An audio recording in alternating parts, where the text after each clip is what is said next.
So we have a scenario here where a cable company charges $70 per month for cable service to existing customers. So that's important. And we're supposed to write a linear equation that represents the relationship between them.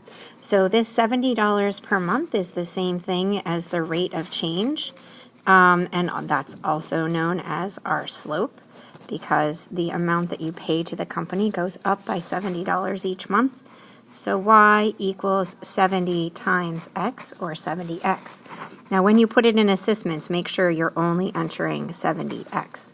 And then there's something here for new customers. There's an additional one-time $100 service fee. So that must be for the guy to come out and set up your box and make sure everything's working for your router and all that sort of thing.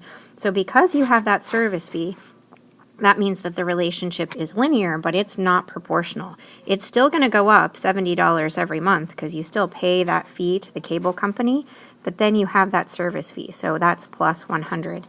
And again, when you're entering it into assessments, you want to make sure you just enter this piece, the 70x plus 100. And although this isn't something you're going to put in assessments, but when the two equations are graphed on the coordinate plane, how are they related to each other geometrically? Well, you can slide the first one up to the second, or the second one down to the first. And so what's a slide? That's a translation. So that is the kind of transformation that you use to get them on top of each other.